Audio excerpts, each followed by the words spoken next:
Hello, good evening, and welcome to Bangalore International Center.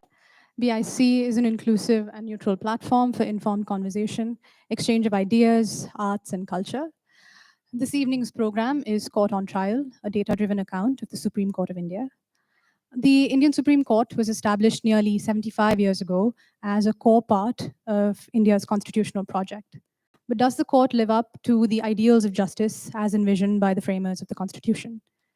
Critics argue not so much. They say that it takes far too long to adjudicate cases and that a select group of senior advocates exercise disproportionate control on the outcome of certain cases.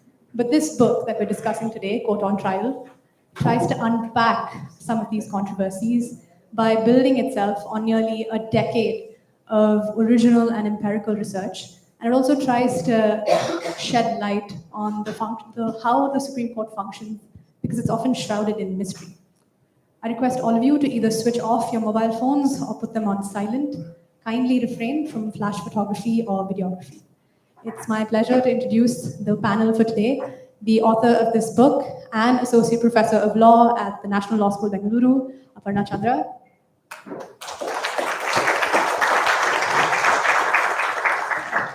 Senior Advocate, Aditya Sondhi. Senior Advocate and founder of Daksh, Harish Narsappa. And finally, our moderator for this evening, founding editor of Article 14, Samar Halankar.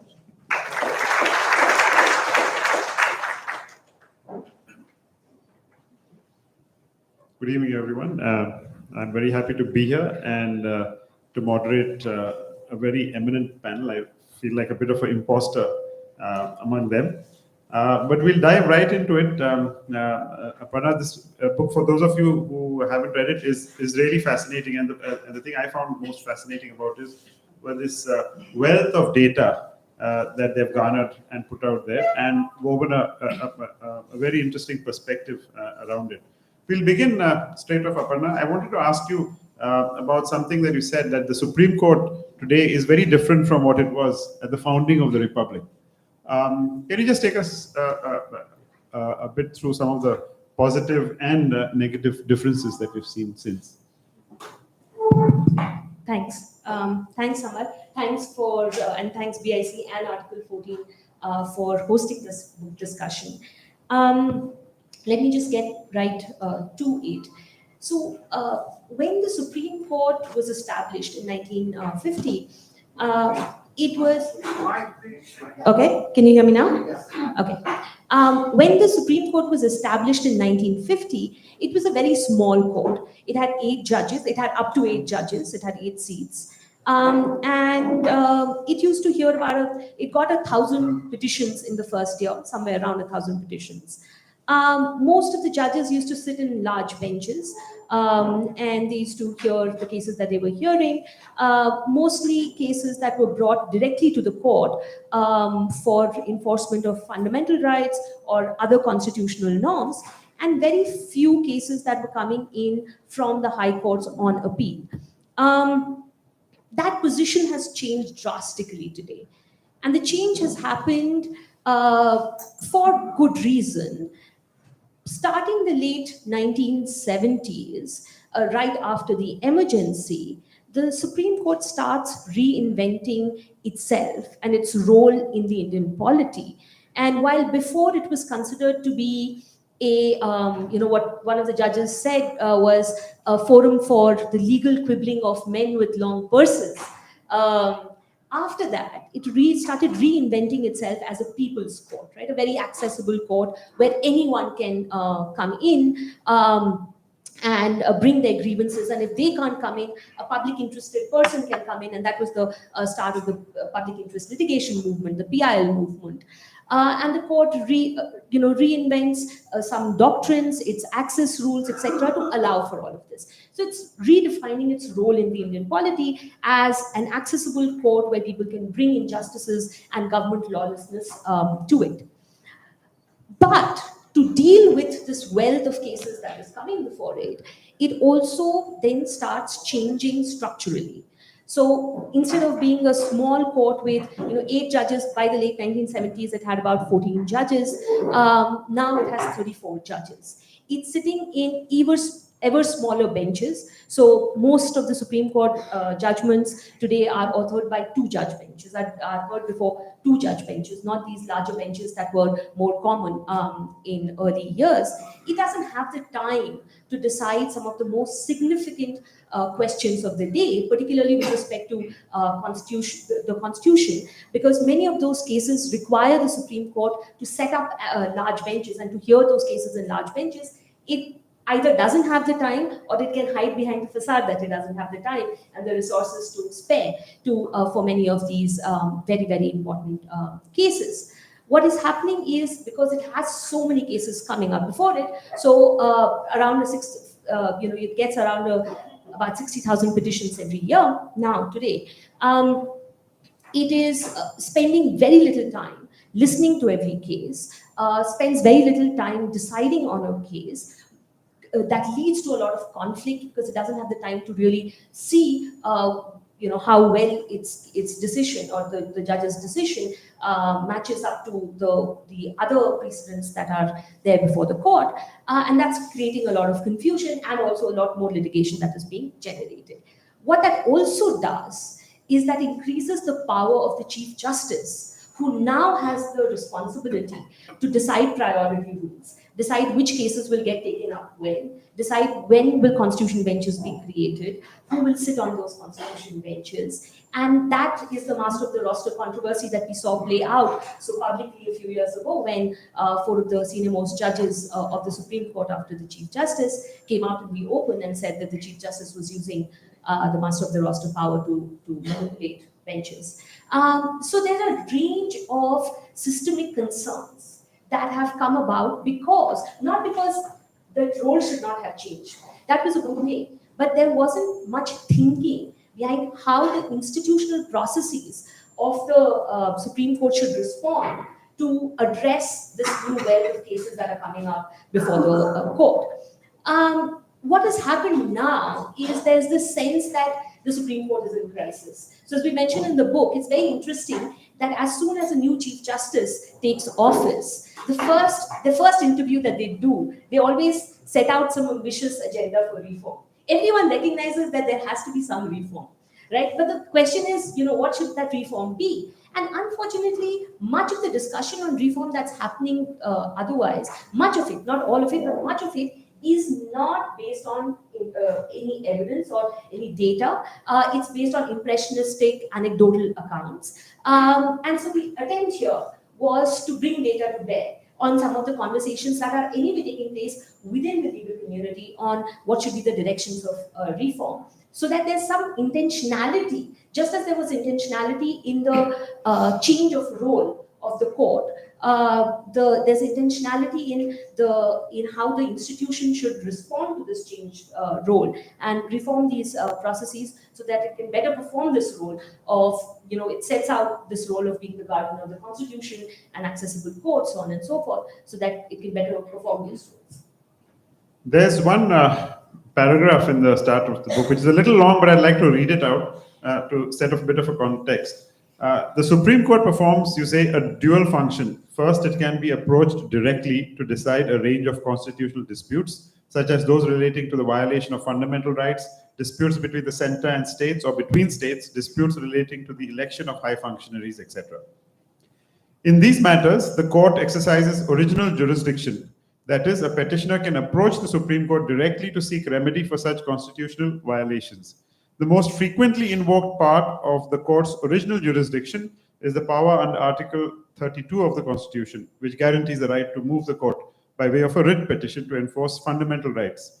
The chairperson of the drafting committee of the Indian Constitution, B.R. Ambedkar, described Article 32 as the most important provision of the Constitution and called it the very soul of the Constitution and the very heart of it, without which the Constitution would be a nullity. Now, I want to just pick on that and ask both of you, Aditya and Harish. It's a very broad question, but do you believe that there is still hope for the soul and heart of the Constitution, as it were? I ask you this first, Aditya, because you have, of course, been singed by its lack of courage and soul. I'll pass the latter part of your comment. Look, There was a meme going around recently when there was flooding in Delhi and the waters had reached the gates of the Supreme Court. And the meme, had the Supreme Court telling the flood, "Why have you come here? Go to the High Court first." And that was a direct, frontal, light-hearted response to the Supreme Court invariably asking Article 32 petitioners in original jurisdiction to go to their high courts first to sort out or to agitate their remedies. And that reminds me of an article that Mr. Andyarjuna, a very eminent senior counsel from Bombay and later in the Supreme Court, had written, where he said 32 is essentially the heart of the jurisdiction that the Supreme Court has, which is the right to enforce your constitutional remedies, which is why Baba Sahib said what he did. But in this maze of a workload and overlap of jurisdictions, etc., it is no doubt underwhelming to see that the most prominent source of power that the Supreme Court, in a sense, has in 32 is used least. It's used least in two ways. Of course, it requires petitioners to go to the Supreme Court first. And your tendency as a petitioner client or as a counsel often would be to say, look, be prudent about it, go to the High Court in 226, take a chance there, see how it goes. You still have a right of appeal, etc. Because if you fail in your original petition in the Supreme Court, you have no recourse against it. But on the other hand, it's also come from this mind block that benches have often had to say, we're already burdened with work. And look, 32 petitions often are quite controversial also. So there could be a tendency in some cases to say, let somebody else decide it. And as a result, the majority of the petitions/appeals that the Supreme Court is hearing is essentially in the nature of special leave, which is Article 136. And 136 is not the soul of the Constitution. It's a right to go up really to seek leave to appeal against orders that you may have suffered in the High Court. But the original power, this entire conversation about post-emergency judicial activism, far-reaching, some say too far-reaching orders that the Supreme Court has made, but more often than not, I would say well-intentioned and well-resulting orders have come in Article 32 petitions. Prisoners' rights, protection of environment, gender, so on and so forth. So is there hope? Look, yes and no, because I think the point to be made, and Aparna makes that in the book, is that there's no one Supreme Court.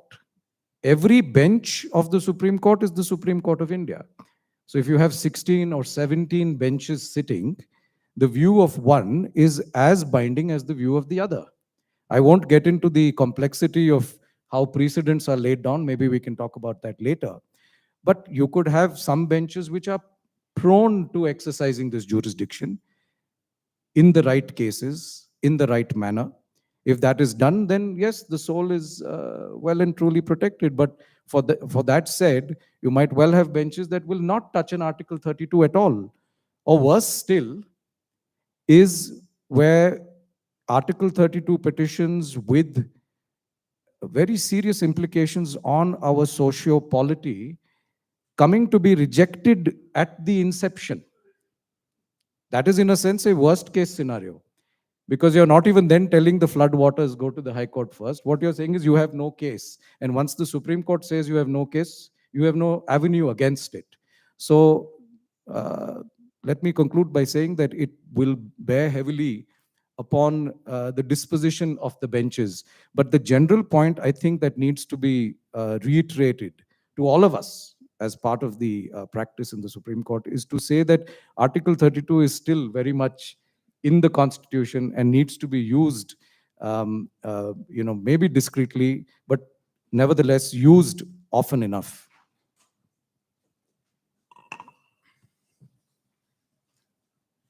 See, it's not an easy question. I'll be very honest. I think we can't lose hope about Article 32. It's as simple as that. And I think Ambedkar, like he was on many other things, is absolutely right. Because what does Article 32 do? I mean, it essentially gives us a right to protect our fundamental rights against this state.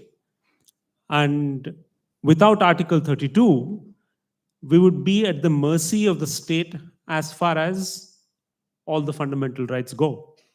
And then, yes, I'm not saying there's no other remedy. There's 226, then appeal to the Supreme Court and all that. But the and go back to 1950 for a moment, and essentially, the Constitution came into force in a society where rights were not embedded. We were not used to agitating rights against a government and all of that. So we shouldn't forget that. So the inclusion of Article 32 was an extremely important, thing. Without and not just in terms of symbolism, but essentially telling the government that citizens are actually the owners of this country. And I keep going back to this in uh, many contexts. I remember, LC Jain, freedom fighter and congressman, many other hats. He told, what is the difference between 14th August and 15th August of 1947? He said, we became owners of the country. And the previous day, we were not owners. And in 1950, when the Constitution came in, Article 32 is a tool through which we, the owners of this country, are able to go and ask the judges to make a decision about what our representatives running the government are doing that is affecting our rights. And that's the most civilized way of sorting out our differences. So Article 32 is a soul in many respects, and we all lose sight of it in our day-to-day litigation and day-to-day confusion about the court. So it is a soul of the Constitution. There's no doubt about it. It is the soul, and in my view, the Supreme Court has about 4 or 5 duties, which Aparna and others discuss in the book. But this is the most important duty, in my view, apart from the rule of law, probably the 2 most important duties of the Supreme Court. And the one place where I sort of disagree with what's happening, I don't believe that the Supreme Court has been true to Article 32 from 1950. I mean, not just from now, as we all tend to think. I think the courts of this country have never been fair to the citizens. They always side, and I know there are many retired bureaucrats in the audience, they always side with the state. And that's the reality. Citizens get crumbs. And once in a while, some great declaration of some jurisprudence and rights, which actually doesn't translate into reality. Right? And that's the history of our Supreme Court and many of our high courts. And there's a wonderful book by K.G. Kannabiran, a human rights lawyer from Hyderabad. It's called, I think, The Wages of Impunity. And he says the courts treat the government like an errant child, gently chiding them. I mean, we are not talking about an errant child. We're talking about rights of the citizens, and that's the point. So generally, if you look at jurisprudence, civil rights jurisprudence in this country, it's one of disappointment with a few highlights now and then. So I don't think we are in an era where suddenly there's a doubt about 32. I mean, the courts have not exercised their power the way they should have. So I don't think that, I mean, we've been through ups and downs, and the courts are, when there's a weak government, they will be more noisy. When there's a tough government, they're not so noisy. And that's the reality of the courts. But generally, irrespective of whether it's a weak government or a tough government, courts are extremely cautious. I won't say reluctant, I'll say cautious when it comes to going the full mile to protect citizens' rights. React to that is that if you look at some of the arguments that go on in the Supreme Court these days, it seems like the it's the government treating the Supreme Court like an errant parent. Some of the, if you see some of the arguments going down. Now, I just wanted to mention in relation to this, and I'll give it to you, that as your book notes, by 2011, I think, writ petitions were only 8% of the courts admitted and disposed cases, and only 3% of reported judgments dealt with PIL matters, which means, of course, that the vast majority of its workload was not related to fundamental rights.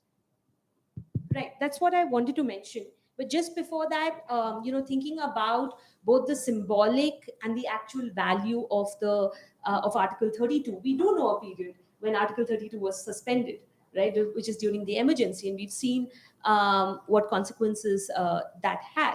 Again, not to say that you need the Article 32, there is no other remedy, but there is particularly a symbolic value attached to the idea that you can approach the highest court in the land for the enforcement of your fundamental rights. That seems to indicate what the value of these fundamental rights themselves are. Having said that, I wanted to point out that one big challenge that Article 32 is facing today is the fact that it is the court doesn't have time for Article 32 petitions or constitutional petitions generally.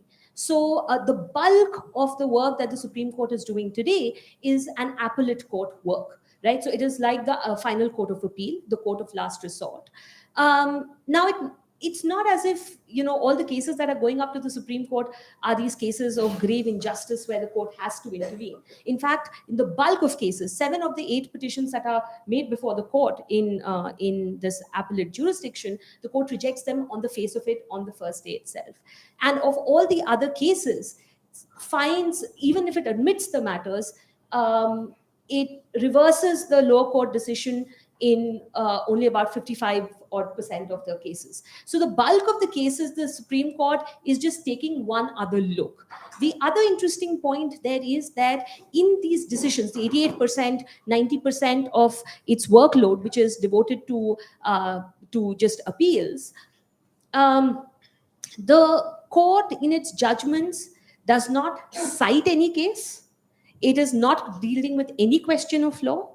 It is just looking at the facts of the case to decide whether it agrees with what the lower court did, nothing else. And in turn, those cases are never cited again at all. So in the bulk of these appeals cases, the court isn't doing anything new.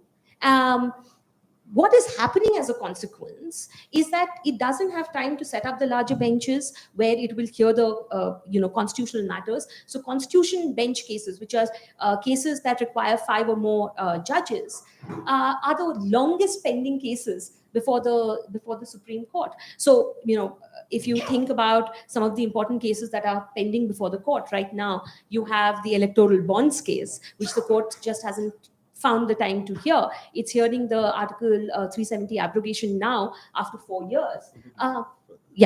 So just to say that, therefore, there are very serious systemic consequences of this becoming, by and large, an appellate court with an add-on constitutional function rather than what it was imagined to be, which is a constitutional court with an extraordinary appellate function.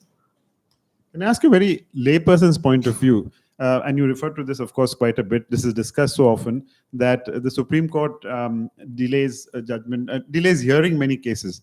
And of course, it's very revealing in not just the cases that they delay, but it's revealing the cases that they don't hear at all. How exactly are these determinations made? I'm asking again from a very layperson's point of view. How are these determinations actually made? Right. So particularly for the most important cases that either there's a lot of controversy, there's a lot of conflict in what the court has said previously, or they involve very serious constitutional questions, the court has to set up a bench of 3 or 5 or more judges. So that's an extraordinary event in the court's functioning.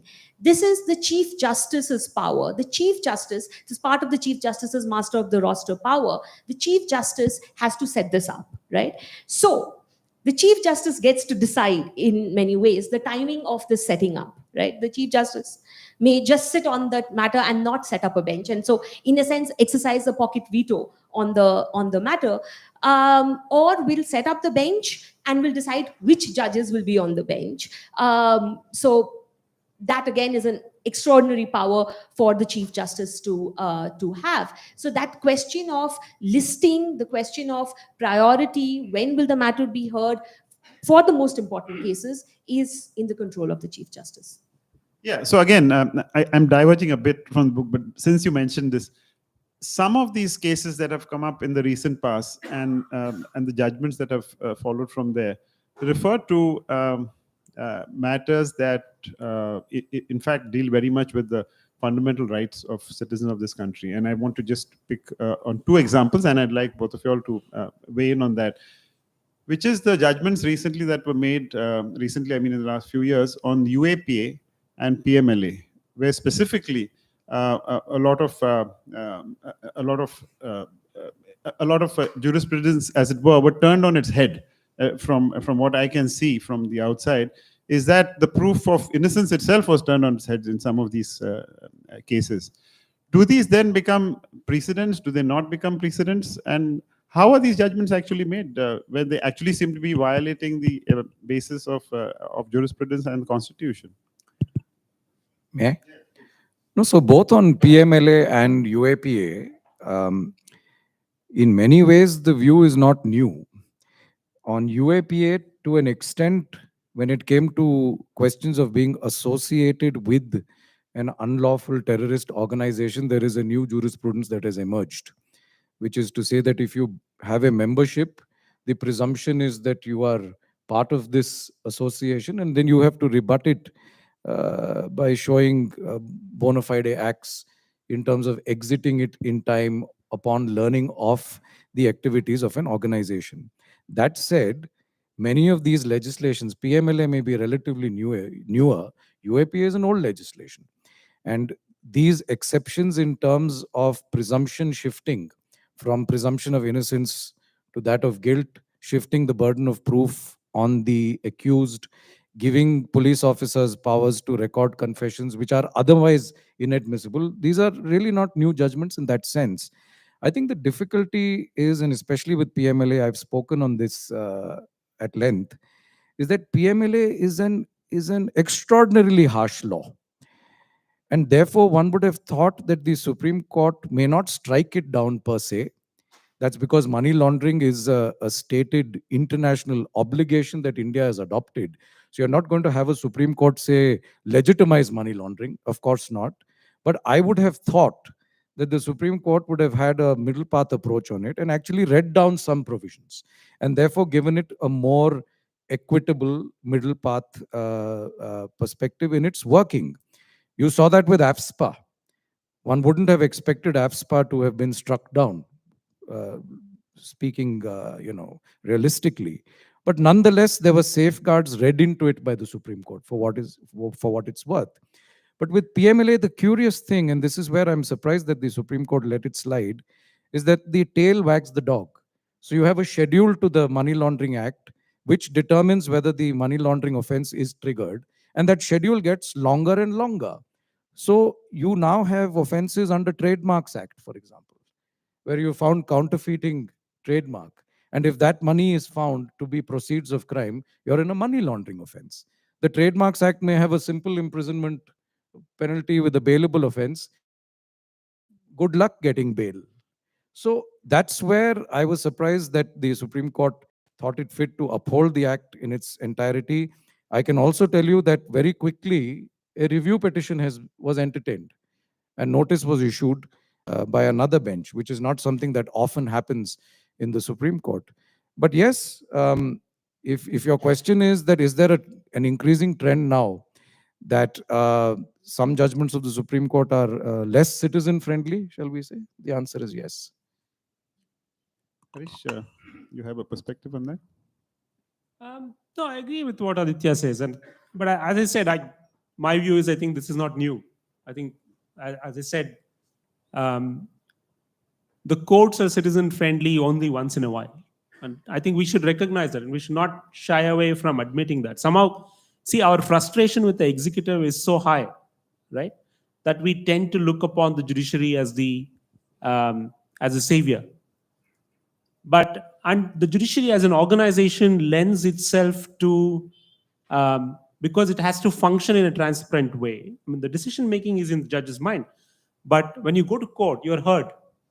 And so whoever goes to court, you get heard, right? I mean, whether for 1 minute, 2 minutes, as Aparna points out, in some cases, maybe more, but you get heard. So it's a transparent organization, right? Unlike the bureaucracy, you can't go and demand, that you be heard.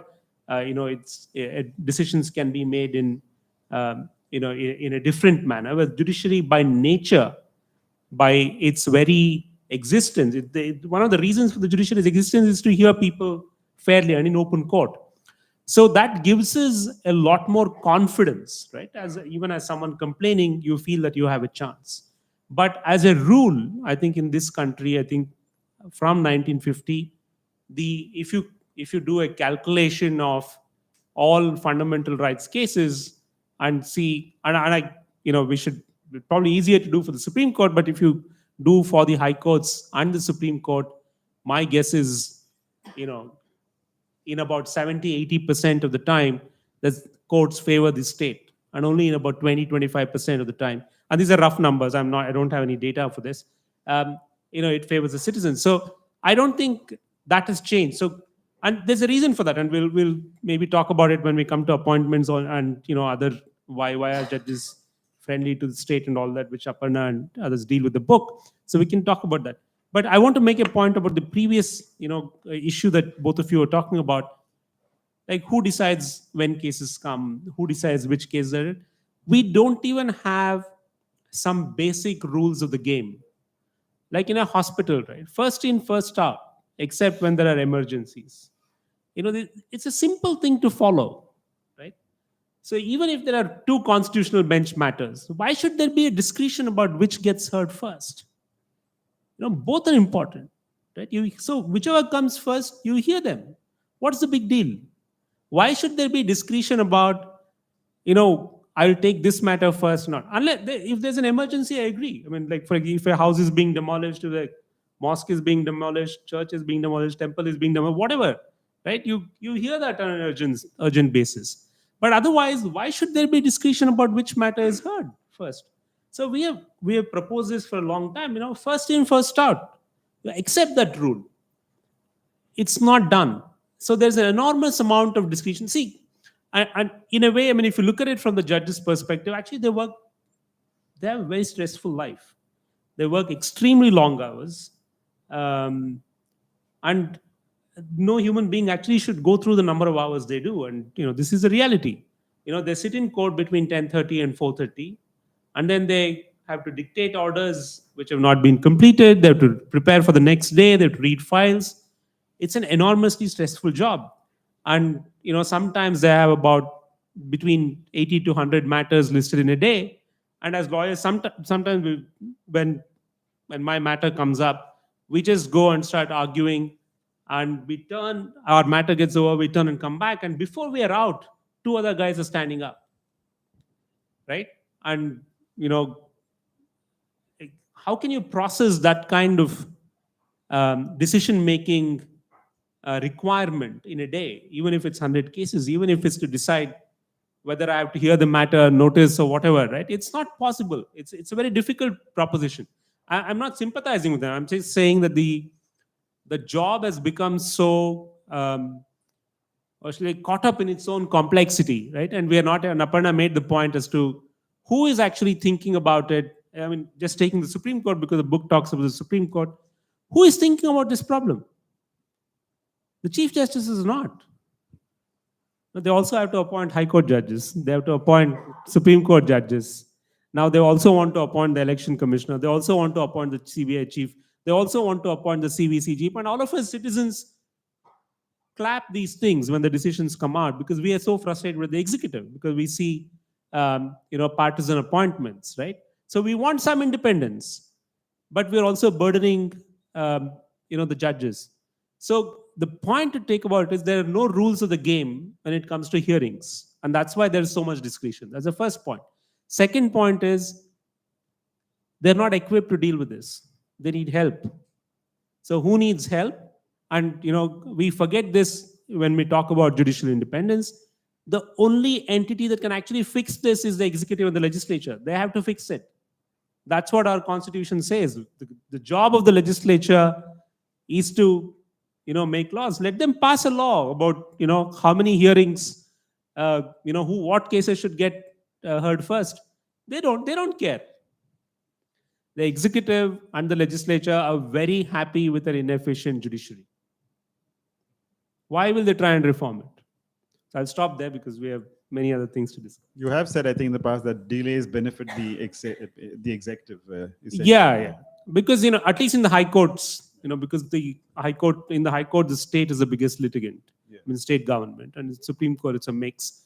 But in the trial, in the district judiciary, where trials are between citizens, I mean, the state doesn't necessarily benefit from delays, but in the high courts, yes. You also said that the state is the biggest litigator. Yeah.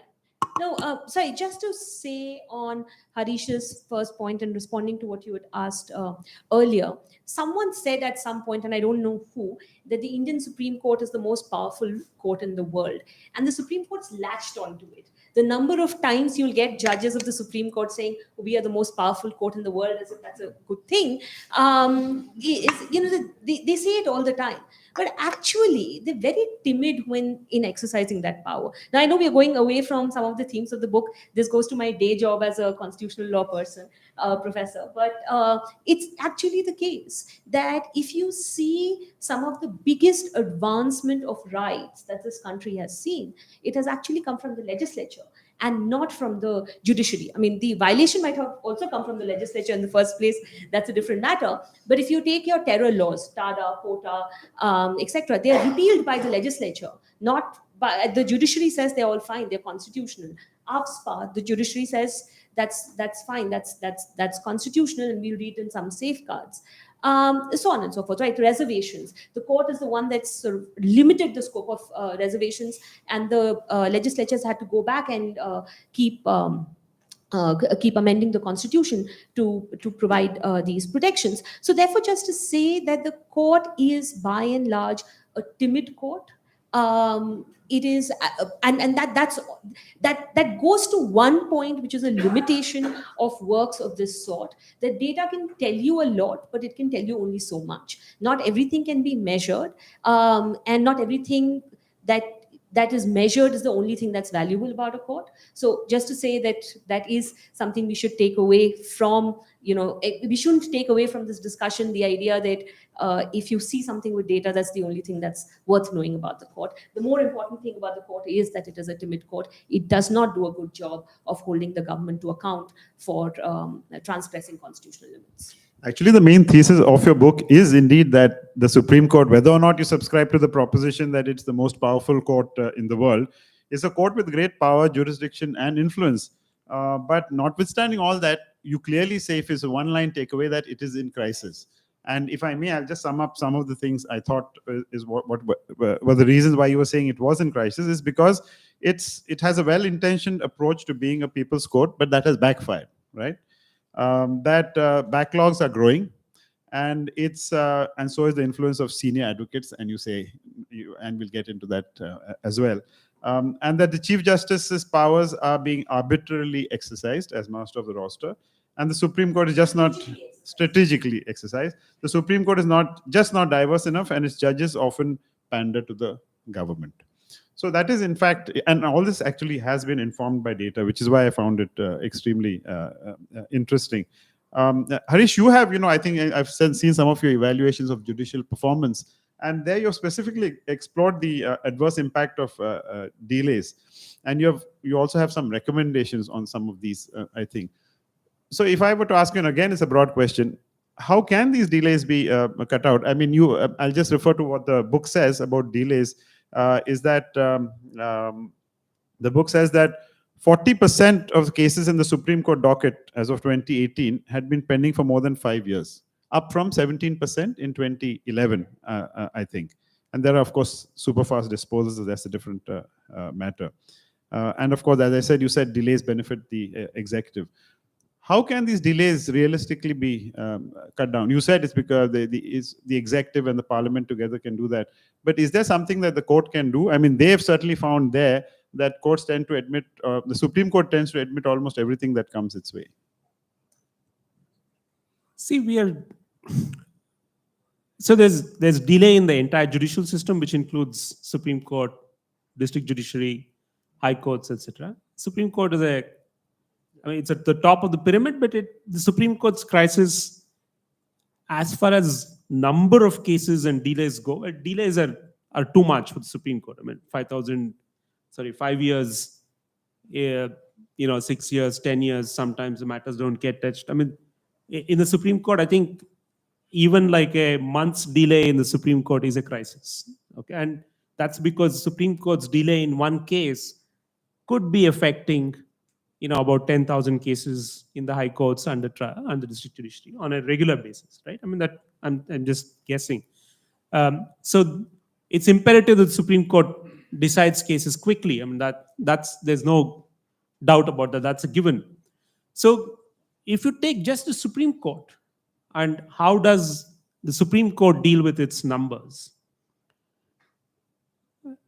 The court itself, for example, cannot impose restrictions on its own powers. That's the first point. And I think that's the point both Aditya and Aparna made, that as far as 32 goes, they're trying to push cases down to the High Court. Right? Article 32 cases, you say, why don't you first go to the High Court and then come back? And then there's an element of discretion that you're exercising. So the court cannot do much about what cases come to it. Yes, they can decide whether to hear it or not. And that's an exercise of judicial power. And they will face criticism whether they do one or the other, right? So that's a separate issue. So the court's jurisdiction in terms of legislation and other things, that has to be determined by the legislature. It cannot be determined by the court itself.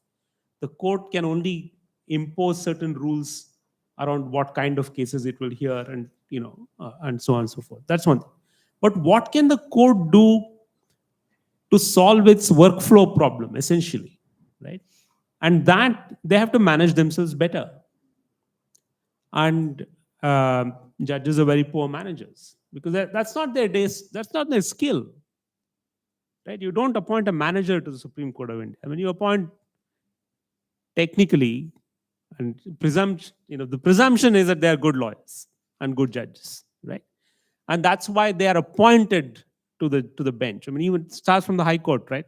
They're not appointed for their management skills. They're appointed because they're supposed to deliver, judgments in hard cases. So their skill is not management. And the Supreme Court in particular, because the Chief Justice, and Aparna has pointed it out, the Chief Justice essentially runs the administrative side of the court. And the tenure is very, very short. The longest tenure is about 7 years, and that happened only because of supersession and all of that. Otherwise, in the last 30 years, I think the longest tenure, is just short of 3 years, I think. Maybe Justice Ahmadi, if you start from 1996. KG Balkrishnan had close to, 3.5 years or so. So it's a very short time to implement any long-term reforms. And again, this is very important, the Chief Justice's powers are not legislated anywhere. There is no document, there is no law which says the Chief Justice is the boss of the Supreme Court of India. It doesn't. There's nothing like that. This again comes from convention, again comes from, certain assumptions. Supreme Court's own rules of procedures, because somebody has to decide, right? If there has to be a priority, somebody has to decide, and then you can't decide that in committee of 32 judges now. So that's a mess. So the administrative side needs somebody whose job is only to think about the court as a structure, as a moving organization, and what happens on a daily basis. And that is not happening. And that needs to happen very quickly. And who that person is, we can look, we are not the Supreme Court is not the only court in the world. There are many other courts. So there are examples. They have many courts in other parts of the world they have something called the there's a judge, actually, a judicial officer, who becomes the chief administrative officer of the court. So then he helps. I mean, he's not the full boss. He still reports to the chief justice, but he takes many calls on how things are done. We need something like that. We need many administrative measures, workflow processes. Do you really need to list 100 cases? I mean, and, both Aditya and me and many other practicing lawyers in the room know, if 100 cases are listed, 60 will get adjourned. What else can happen? Can 100 cases be decided between 10:30 and 5:30? No way. Of course, 60 will get adjourned. So why bother? But then if lawyers will protest if a case is not listed. So we have to find a solution, right? And there are methods, there are possible solutions. For the Supreme Court itself, because we're only talking about the Supreme Court, I think there's one other potential solution, and we've discussed this many times, is why should, for example, the Supreme Court decide on laws that impact only particular states? The High Court should have the final say on all state laws, except when there's a constitutional question when the Supreme Court can get into it. That's one example, one suggestion many people have proposed, that listen, on all matters that deal only with state laws, the High Court should have the final say. And then you of course have if there's a constitutional question, you go to the Supreme Court. So why should there be an automatic right of appeal, for example, or even an SLP? They shouldn't even entertain SLPs in matters that don't have interstate repercussions or across many state repercussions. That's one suggestion. But then these are all band-aid fixes. The real solution can only come if the courts change their way of functioning in terms of how many matters they hear, what is the uncertainty about every hearing every time it's listed. If we have 4 matters listed today, when I'm going to court, I don't know whether any of them will get heard. If it's a bad day for me, all 4 of them will get heard, right? But so that uncertainty in the court, should go on every hearing, and somehow somebody should take a step forward to make sure that goes away. You were going to say something? Sorry, before that, if there's anyone from BIC, it's possible to cut the AC here. I don't know about you all, but I am freezing here. Shivering, in fact. +1, yeah. I think I want to weigh in on many of the things that we've touched upon. Before delays, this master of the roster conversation, and it's an important part of the book as well. Now, it strikes me as ironic that we can trust someone to be the Chief Justice of India, but not trust them to exercise the powers as the master of the roster. Is there not an inherent contradiction there? That you can trust someone to be or hold the highest judicial office, of course, on par with the other fellow judges, the first among equals, but even as a first among equals, a Supreme Court judge nonetheless, and a judge of what you said is the most important court in the world. Not just the strongest court in the world, the same person whose name I forget also said, one among the 3 most powerful institutions in the world, apart from the president of the US and the Communist Party of China. So that was the status to which the Supreme Court was elevated. So on the one hand, we are debating here the crying need for the court to exercise greater discretion, exercise greater constitutional power, look out for citizens, interpret, reinterpret, and enforce fundamental rights, stand up against an authoritative executive, keep the legislature in check. But in the same breath, we are unable to have the faith in a Chief Justice exercising administrative power as master of the roster. And it's ironic, it's a real issue. And therefore, I think the larger question here is not so much to find these band-aid solutions, as Harish said, and say, let us automate the administrative process. You're not going to automate the judicial process, I hope. Perhaps bots will start deciding constitutional law cases soon. I don't know. I dread that. But short of that, when as a society we are vesting such a great deal of hope and expectation, even still, in the Supreme Court, then I think the conversation has to veer towards the appointments we are making. If you're getting your appointments right, you will end up with chief justices, not just in the Supreme Court, but also in the high courts, who are competent, credible enough to exercise both judicial and administrative powers. Some of the best chief justices I have seen in my career have discharged both functions admirably.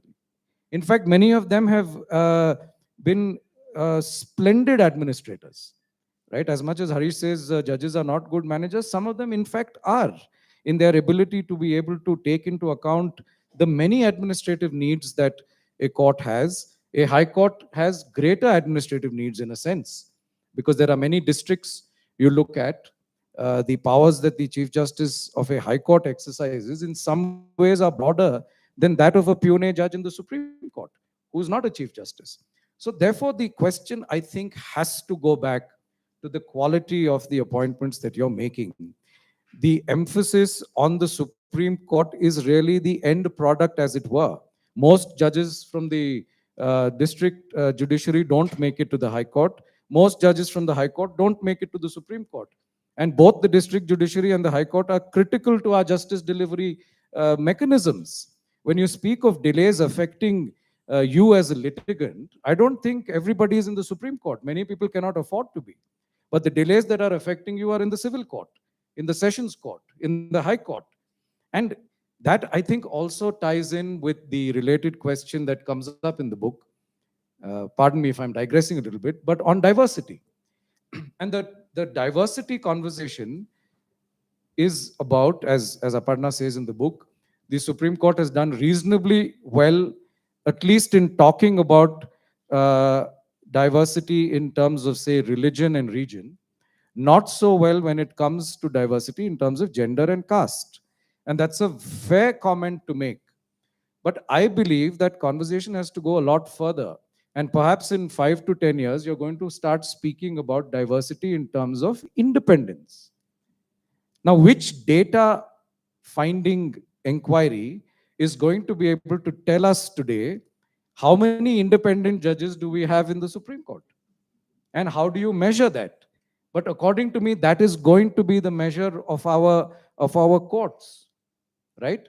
If you don't have independent-minded individuals coming onto the bench in the first place, you don't always make it to the Supreme Court, right? Sometimes you do, when lawyers are elevated directly, but those are exceptions. But if you don't have independent-minded judges making it to the High Court and ultimately to the Supreme Court, then the diversity is top dressing, right? So the conversation, I believe, has to veer in that direction. And if I don't think data can answer that. I think Aparna was fair in saying that data can tell you many things we don't see. But data also doesn't tell you many things, which are the realpolitik of the time. If I may just come in on a couple of points that were made. So you all might remember the judges conference that happened in 2018, where the 4 senior most judges came out to talk about the master of the roster power. And following on from that, one of the consequences of that was that 2 cases were filed in the Supreme Court to say that there should be some check on the Chief Justice's master of the roster power. The Chief Justice can't just decide who is going to hear what case. We have a lot of data points on how that power is used for strategic case assignment. I'm not going into that, but just to say that there were these cases filed. And in both those cases, the Supreme Court refused to interfere in putting in any check on the Chief Justice's master of the roster power. And they said instead, don't ask for accountability, trust the Chief Justice, right? And the question that we ask is that in a democratic system, why should we take any public official on trust alone? Right? Even if it is the Chief Justice of India.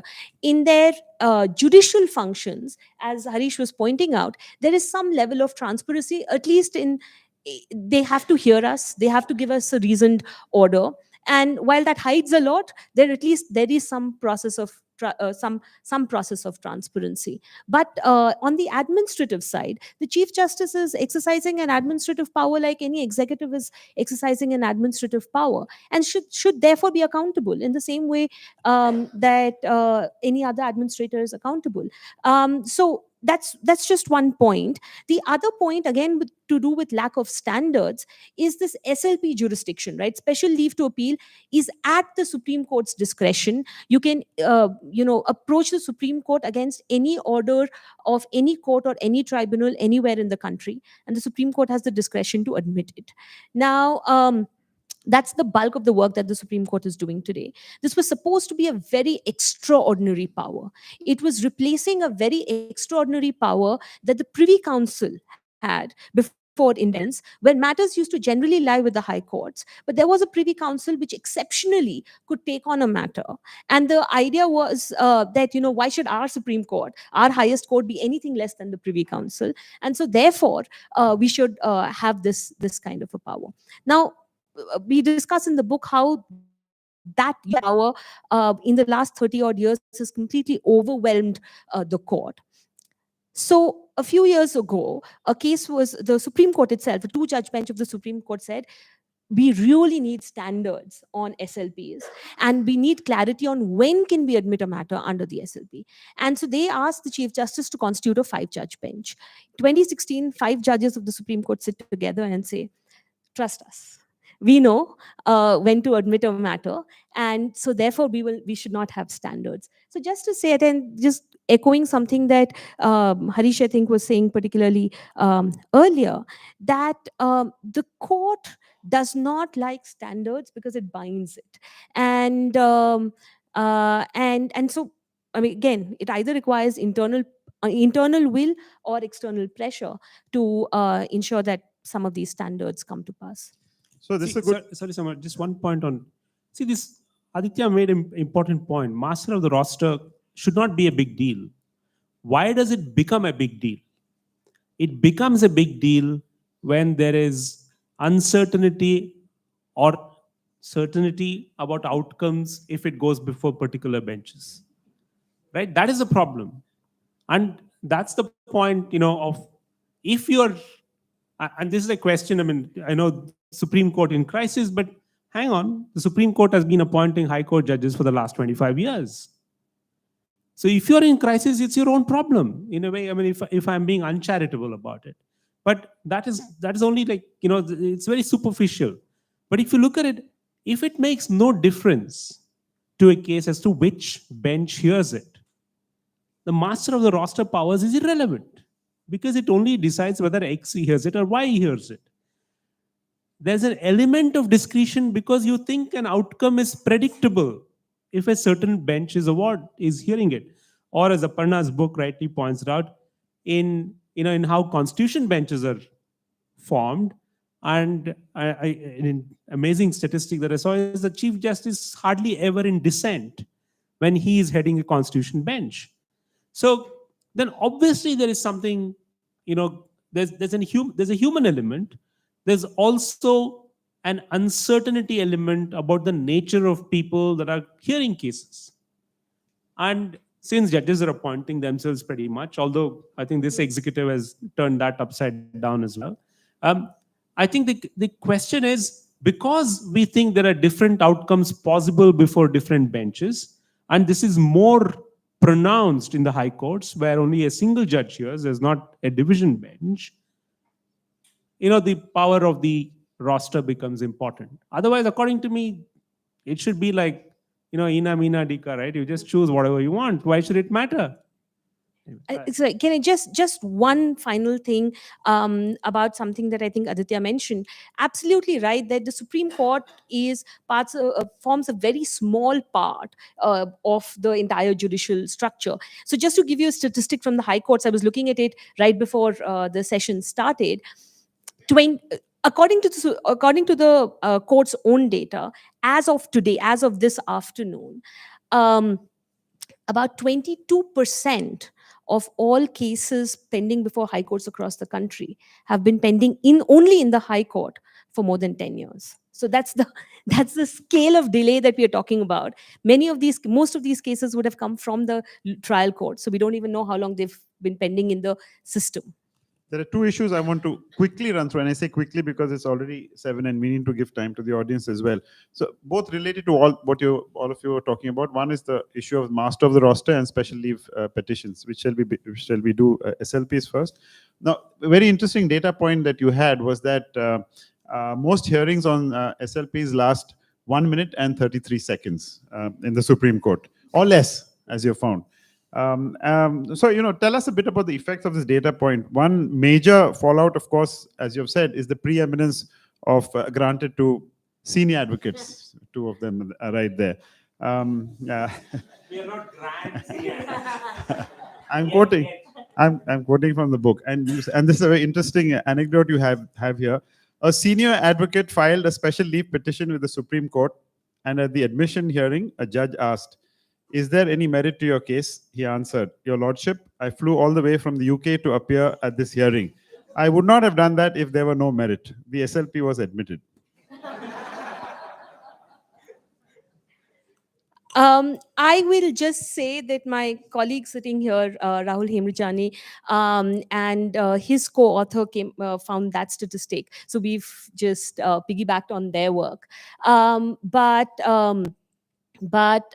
it is the case. So out of the 5 days on which the Supreme Court has hearings, has sittings, 2 days are spent on just deciding which fresh matters to admit. Right, which for any institution seems to be a very lopsided division of work. 2/5 of its work is deciding which new matters to admit. So it has 3 days on which it actually hears the matters that it admits. Even on those days, it spends a lot of its time having issued notice to the other side to come and tell the court whether it should actually take the matter or not. It now is deciding these after notice matters. So the actual hearing time that the court has is pretty limited. The point that we were making was that particularly with respect to admission matters, and again, Alok is here, Vidhi has done some fantastic work on this, but at the admission stage, the role of the senior advocate becomes very important because, and this is something that judges kept telling us, that, the face value of the lawyer is very important. The face value is very valuable. So, those small hearings can amount to lakhs of rupees for the senior advocate. So that's a very important value to that face. So just to say, so therefore that's and for us is for a court that is doing all of this to say that we want to be accessible, it seems a very weird way to go about increasing access by saying that we are going to privilege senior advocates who charge in lakhs as the entry points, or as privileged gatekeepers to the Supreme Court system. So that's the broad point that we were making in the book. So now suddenly Harish and I feel like witnesses in the box. But I do think that here we're getting a little bit into gray areas of half-truths.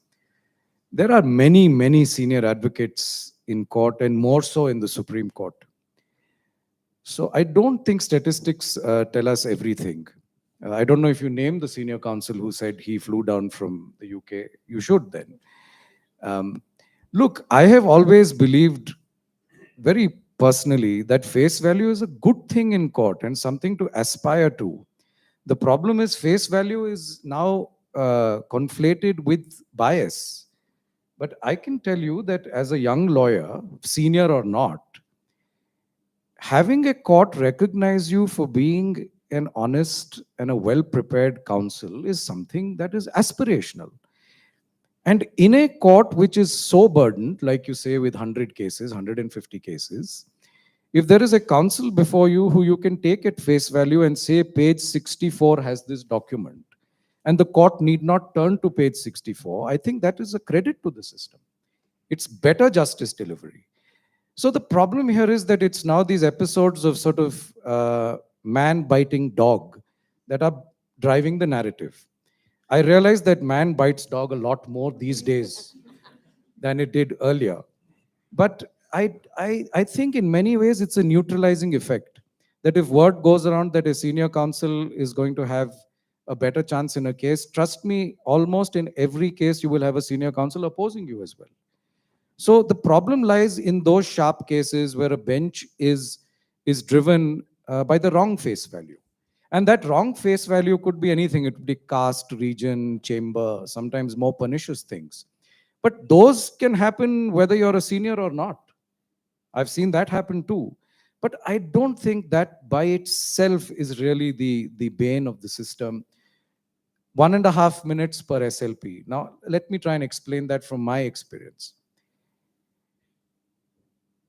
Judges of the Supreme Court in particular, and I want to say that, I think we have to give credit where it's due, come fully read in most cases. So when Harish was saying judges have a very hard work life, it's true. Today is Sunday, tomorrow Monday, every bench of the Supreme Court will have 50, 60 matters on its board, of which 30, 40 will be fresh cases, special leave petitions. And most benches, if not all, would have read every paper book. So much so that that is actually time management. Let's not run everything down. That is time management. That if you're able to already know what's in the case, without laboring on long drawn hearings, and say issue notice and grant a stay, that's justice done. Now that might happen in 3 seconds. Let me tell you, it's more difficult to convince a bench in an SLP to issue notice, right?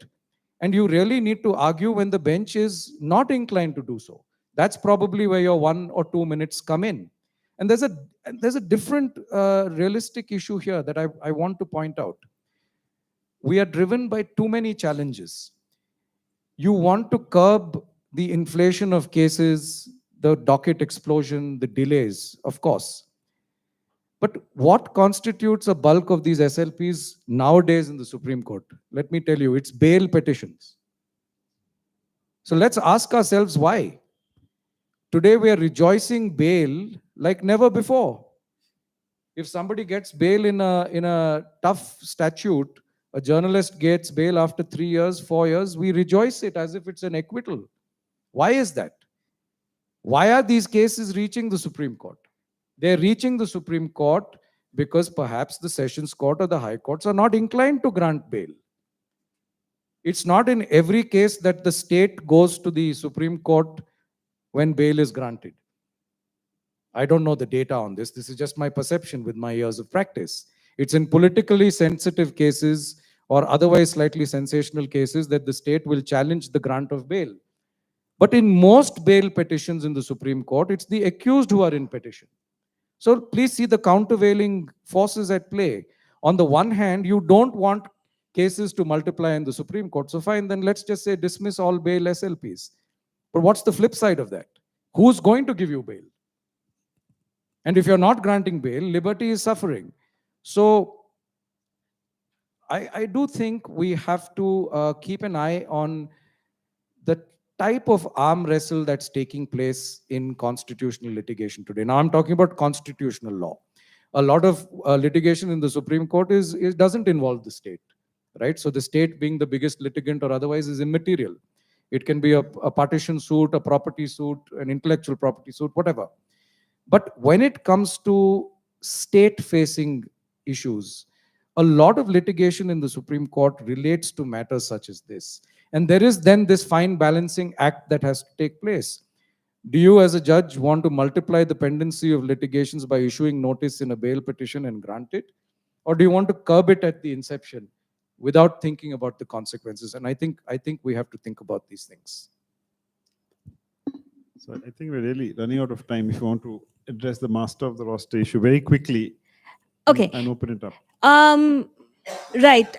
So just on the bail point, though, a big reason why all of these cases are going to the Supreme Court on bail is also because the Supreme Court has not laid down clear standards on bail. So if it were to do that, and if it were to, as it did in, for example, recently in Tista Setalwad's case, pull up the High Court for shoddy reasoning in bail matters, hopefully you will have that trickle-down effect where lower courts will be places where you will get that justice, because very, very few people are able to afford going to the Supreme Court on bail matters in any case. So they'll be languishing in jail regardless. On Master of the Roster, our finding is actually very interesting. So from 2010 onwards, and we study up to 2019, there are about 78 odd constitution benches, 5 judges or more. These are constituted by the Chief Justice. In all of these benches, the Chief Justice is on the bench 88% of the time. No other judge is on the bench that often. And the Chief Justice is the second senior most judge. The senior most judge after the Chief Justice is 4 times less likely to be on the bench than the Chief Justice. So seniority is not the basis on which they're constituting these benches. The interesting thing that we found was that in all of these cases, the Chief Justice was in a dissent only once. Right? There are many dissents on these benches. These are the most important cases that are coming up before the court, very controversial. There are many dissents on these benches. The Chief Justice has this unique ability that no one else has, to always carry the majority of a bench that was constituted by the Chief Justice, right? And so this one case was the Triple Talaq case, delivered on the last day of the outgoing Chief Justice's office. But this is not anything new. Yeah, so it's after 2019, so it's after our time period of study. But this is not something new. This is something that people who've been studying the Supreme Court, who were studying the Supreme Court in the 50s, 60s, 70s, were finding this.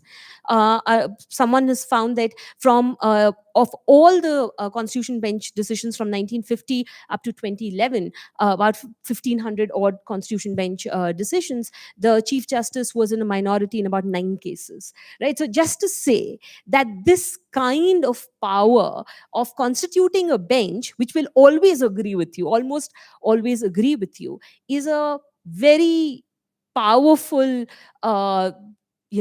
power that it's a huge power, immense power that the Chief Justice has. And the question is, if you're designing a resilient system, if you're designing an independent system, do you want to design a system where one individual has so much power? You've said that the Chief Justice tends to appoint judges who have his support, approval, and confidence, and those who tend to dissent tend to get frozen out of constitution benches. Yeah. We could just carry on. I initially thought that 1.5 hours seemed a really long time for this discussion. Now it seems like it's a really short time. We'll open it up for questions. May I request you to please ask a question, not deliver a lecture, and specifically direct your questions to whoever you might want to.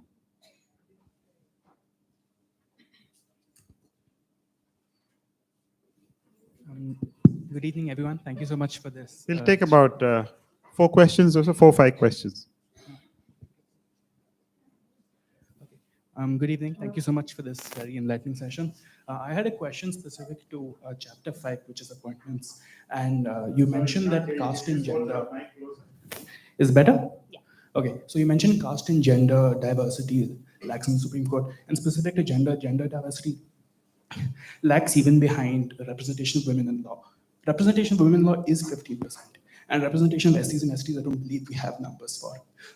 Is it a symptom of the lack of diversity in the bar itself that sort of like shuts women out of the Supreme Court? And if so, what can be done about that? Thanks for that question. So we have looked at the correlation. You would imagine that as more and more people are coming into law school, more and more women are coming into law school, graduating from law school, and then joining the bar, you would assume that there is a greater pool that is available. So you would assume that over time, that pipeline question will get better and better. And so you should have seen an increase in the number of women in the Supreme Court or in the high courts, and that's not happened. The interesting factors, though, are it's not so much the bar directly. When it comes to Supreme Court appointments, the bulk of the appointments are coming from high courts, right? These are judges of the high courts. So that is our pool already, right? So we are looking at it relative to the pool of women who are there in high courts and the extent to which they're being appointed. And we find very interestingly that even of the few women who have been appointed, they tend to be appointed generally. Uh, the pool is also narrower than just high court judges. They tend to be chief justices of high courts who tend to be generally appointed to the Supreme Court. So if you look at that pool, women tend to be appointed as chief justices of high courts later in their careers than men. And a direct consequence of that is that they have a shorter time period within which they're eligible for appointment to the Supreme Court. They also likely to have been chief justices of multiple high courts before they get to the before they are considered for appointment to the Supreme Court. So just to say that there are some institutional factors which in gender studies, we know a lot about how women have to prove their worth more in order to be able to take in half as seriously, and we're seeing some of those factors playing out.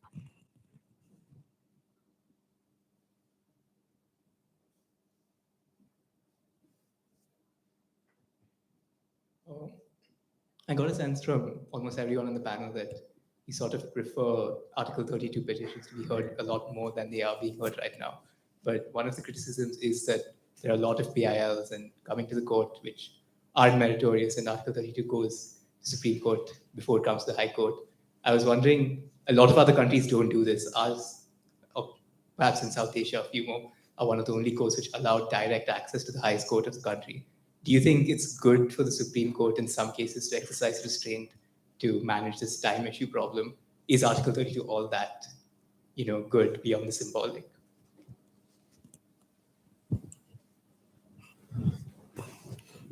See, the court needs to manage its time. There's no doubt about it.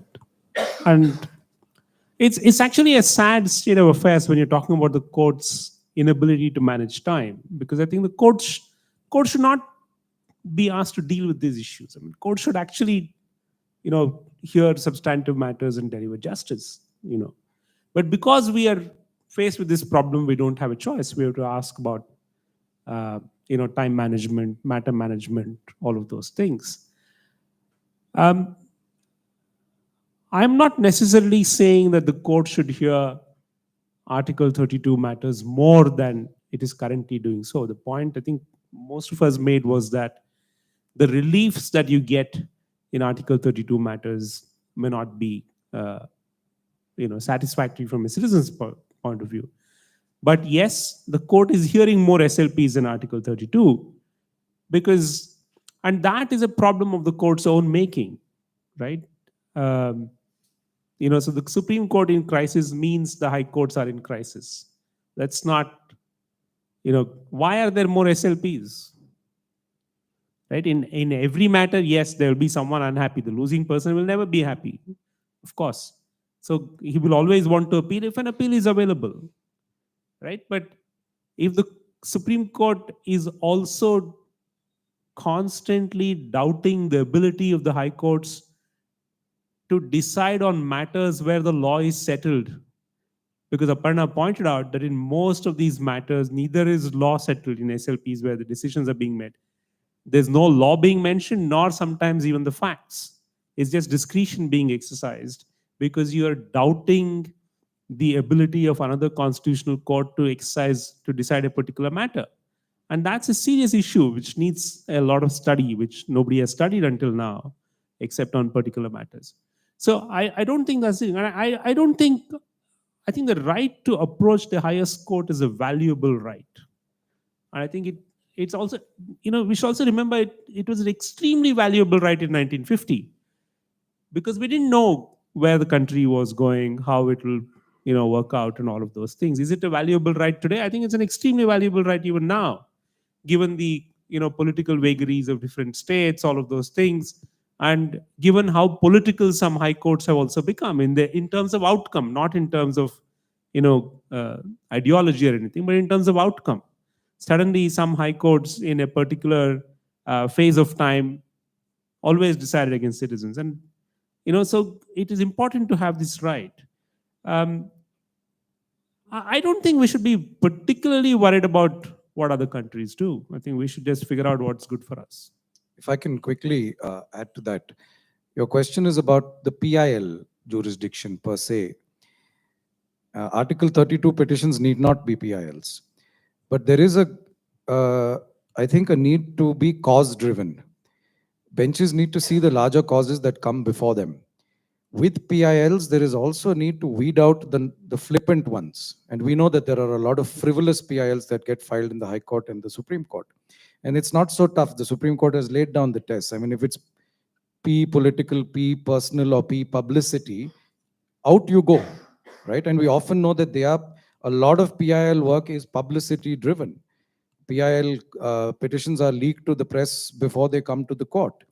And therefore, I think it shouldn't really matter whether it's a PIL or not a PIL. The larger cause matters.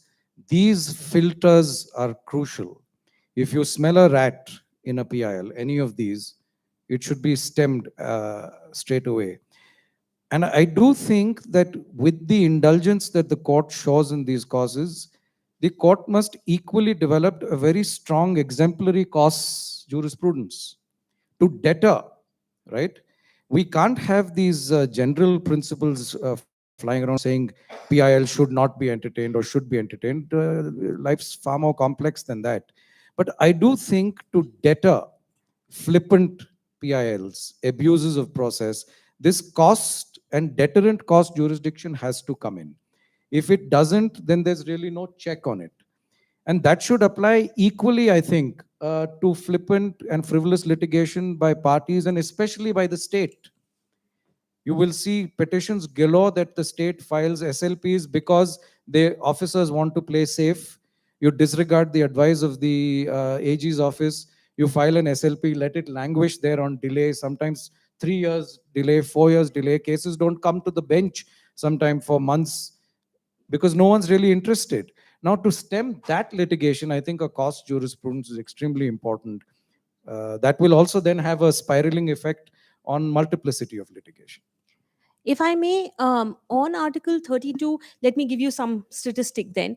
The great writ of liberty is habeas corpus, right? If you've been wrongfully detained, that's the most important writ.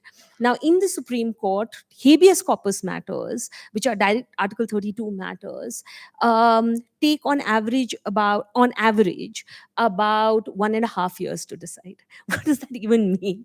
What does that even mean when the Supreme Court says even 1 day of a denial of liberty is too much? So just to say that is the cost. What has happened with the court is that it has these two big functions, right? As a enforcer of the Constitution and of constitutional limits, and as an appellate court. This appellate work has just overwhelmed the constitutional work. And so it's not just about Article 32. It's about other constitutional matters as well. I mean, I'm sure Uddhav Thackeray would have something to say about this. What does it mean if you tell him, months after he's resigned, that yes, the speaker was wrong, the governor was wrong, but we're not going to give you any relief?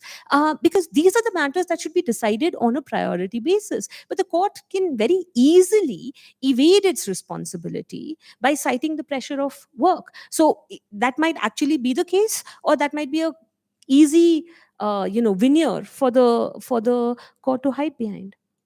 Question here. I have three short points. One is about the verbosity of the judgments. One. Second is regarding the trend to write judgments in the regional language.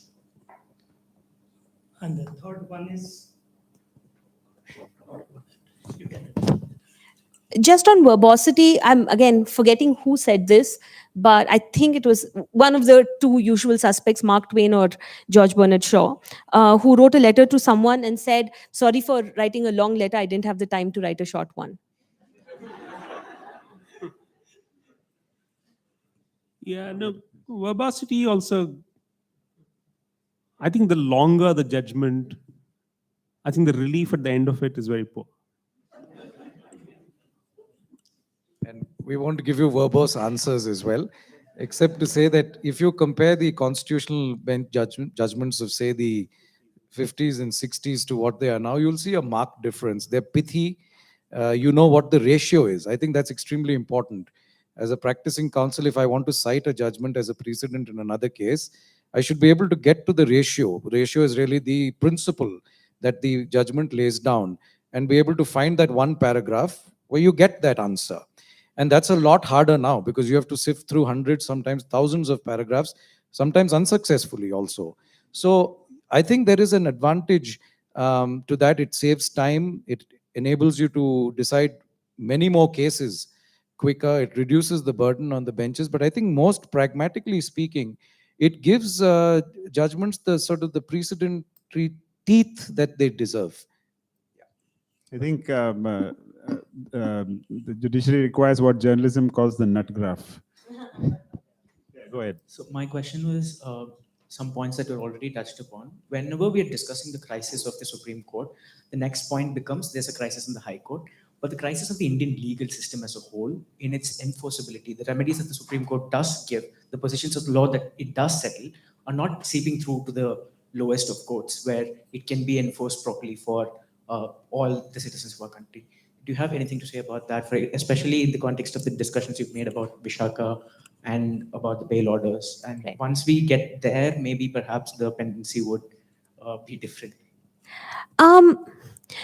So one of the causes that we do explore, I mean, each of these is a multifaceted problem, but one reason why high courts and trial courts either can get away with not following Supreme Court precedent, or for that matter, might not have clarity, right, on what it is that the Supreme Court has really set out, is because now that the Supreme Court has this bulk of cases that it has to decide, it's sitting in very small benches, and these benches often give very conflicting decisions.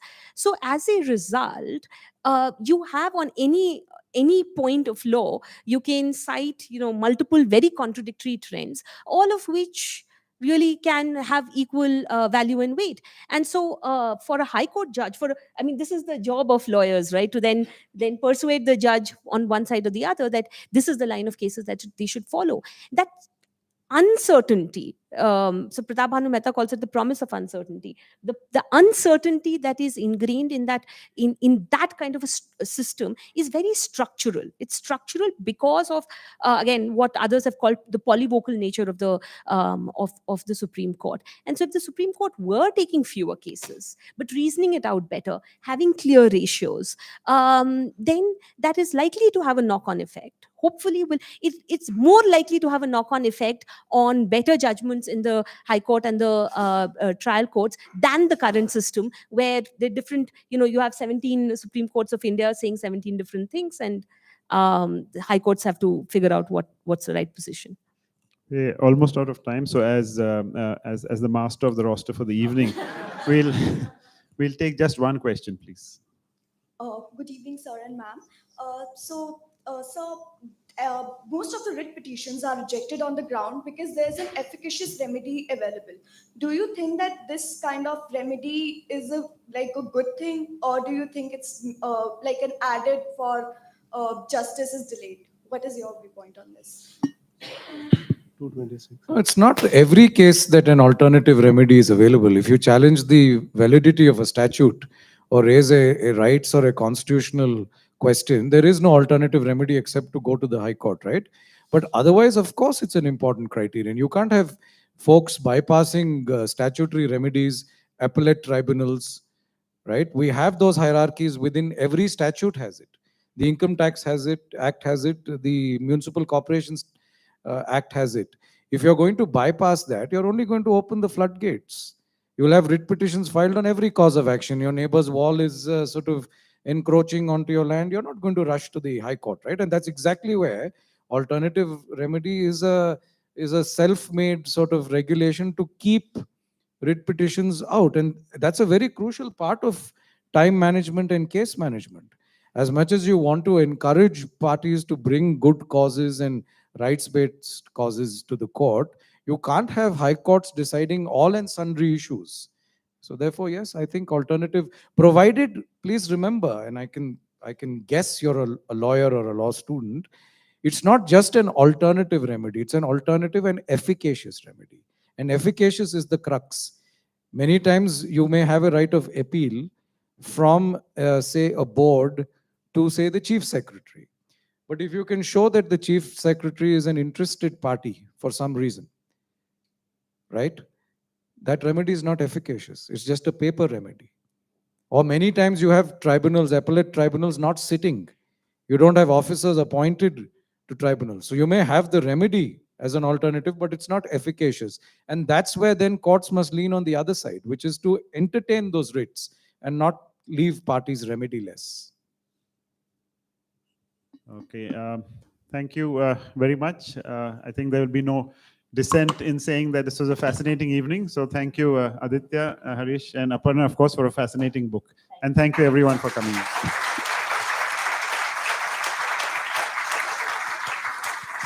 I know there were a few people at the back who still had questions. You're free to approach the panelists if you'd like. The books are available for sale outside. Maybe Aparna would be kind enough to sign. Thanks to the panelists and thank you, everyone.